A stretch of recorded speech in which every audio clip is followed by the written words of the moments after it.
This is the Rhine-Metall Borsig, a Tier 8 German tank destroyer, and you might notice something a little bit odd about it. Why is my gun so long? Well, I'm glad you asked, because I'm running the 12.8 centimeter on this vehicle, or at least that's what we're going to be testing in today's video. In update 9.1, when the Grill 15 lost its alpha, so did the Waffenträger, and so did the Borsig. And unfortunately, that means that its damage per minute really isn't that much better than the stock gun now. It's only 32 more.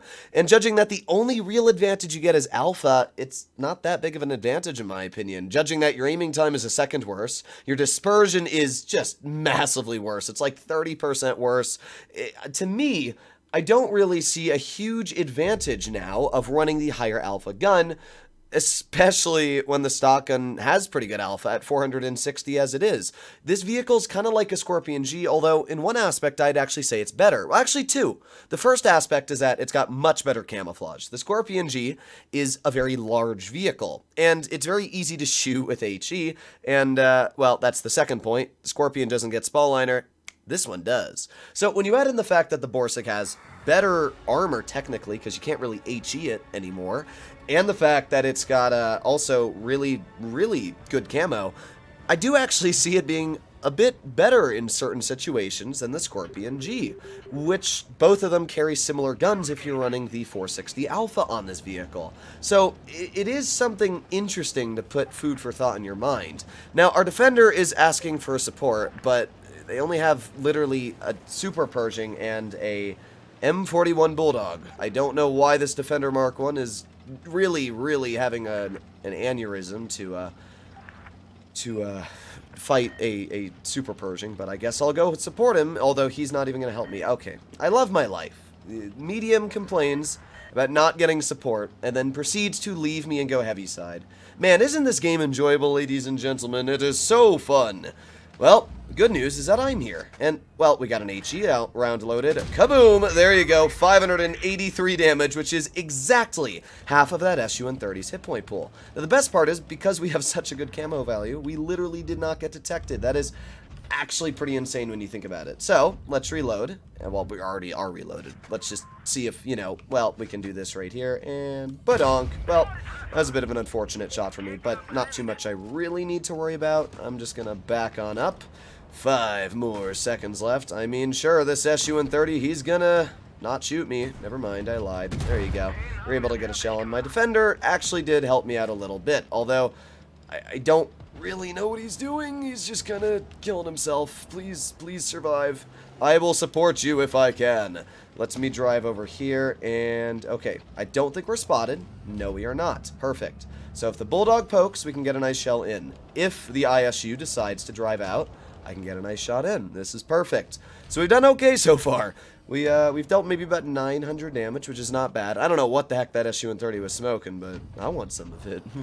Oh, there's the Super Pershing off to the side, and there is the Bulldog. Oh, that's gotta hurt you, bro. That's really gotta hurt. So with that, we've penned now 2 HE shells this game. Now, obviously, if we were running the 900 Alpha, we would be dealing more damage.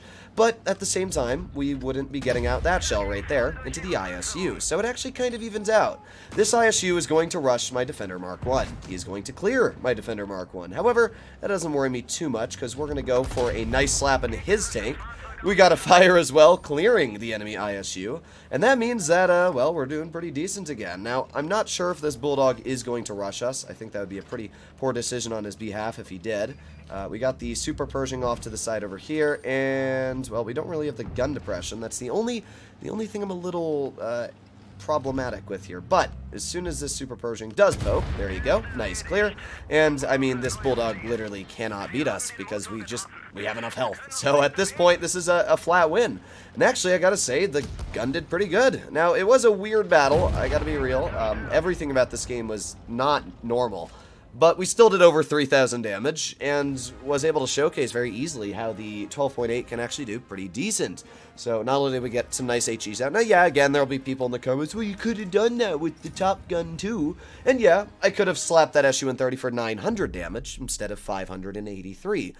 But at the same time, I would have had a much longer reload. And if I had messed up the HE, let's say it missed, and the Scorpion did get the opportunity to push me, or let's say I didn't have the opportunity to deal with the Bulldog, you do have a longer reload. You got about a 2-second longer reload. Here we are in our second battle. Actually took an incredibly long time to load in, but the good news is that we are finally in one. Now, this is a Tier 9 game, which will actually be better in my opinion. Oh, okay. I thought he was going to keep backing up into me. But this game will be better, in my opinion, to see how the gun works against more hit point heavily vehicles like the double K91s. So, I'm going to push to the main bush, which is right in front of me, and we'll see what I can do. Man, look at the size of my schlong. I actually don't know if that WZ is a longer gun. That obviously carries the 5A gun. I will say one thing that I did notice statistically when looking at the waffle is when you run this gun, it actually weighs 2 more tons, meaning that you actually have a bit worse power to weight. Now, obviously, it doesn't matter too much because you are a TD after all, and you're going to be sitting at the back of the map like this most of the time, but it was just something I noticed funny that you actually go a teeny bit slower on acceleration with this gun. So there you go. Nice shot into the AMX 1390. Now we back up. Another thing I did notice is that you actually have better camouflage value with this gun over the other one. All right, nice shot, WZ. Actually pretty impressive that he hit that. Unfortunately, we did lose a STA, but they lost an AMX 1390, and if I'm going to be totally honest, I think I like our trade better. I'd rather lose an STA. So we got the enemy Borsig over here, and wow, that object just got absolutely obliterated. But to be fair, I think that guy was going to die anyway. I mean, the enemy team was not doing very well on medium side. Now, we know that this Borsig is probably going to back up, so I'm hoping that we can get a shell in. No, why does he back up that way? Cringe. We got the K91 in mid, and that would be a very lovely, lovely shot if I could get it in. But I do have to be careful. Maybe this K91's going to continue going. Come on. Yes, there you go. Nice 515 shot right there. That's only, the sad part is that's only 85 less damage than we would have normally rolled with the 600 alpha gun. Now, technically, we could have high rolled it, but still, it is pretty weird just to think how low that other gun can roll. There you go. Very easy shot into the other K91 for 460. You can see where the fantastic camouflage value on this vehicle comes into play. And yeah, we've actually been doing a pretty decent job this game so far. We got the T28 Defender in mid. I am a little bit bummed that I decided to go this way after that guy got spotted, because that would have been a little bit of free damage, but I'm just going to head over towards this K91. That's 770 damage we can get, and I cannot die from HEs because, as we talked about before with Spaliner, it's basically impossible for me to die from HE shells. Now, this K91, not exactly sure where he is, but oh, there you go. Nice slap right into his rear, and the VK168 finishes him off. Okay, we're done okay this battle. Not too bad at all. All they have left is an M3O and, well, a bunch of not very healthy tanks in mid. Maybe, just maybe, we can get up this hill before the T28 Defender dies. Come on. Come on. Yes! Aha! All right, I'll take it. 420 damage is not bad. And I'm going to ignore all these guys and start heading towards the Yo, because that's really all that I want to shoot. I mean, why would I go for that guy? He's got 50 health. Come on. Speed, speed, speed. The Yo's going. He's going for it. Come on. Speed and fire. Yes. Nice shot. 465 right there. And again, a pretty solid game. We were able to deal... oh, wow. I was kind of hoping we could get a little bit more out than that. But we did 0 in that ram. Either way, we still were able to deal 2,700 damage. This is what I'll say. I think both gun options are decent, but I might actually like the 12.8 better. Just like I talked about for the Waffle, the fact that you have the same DPM basically, but all this more accuracy. And you don't really have a downside to running this gun anymore.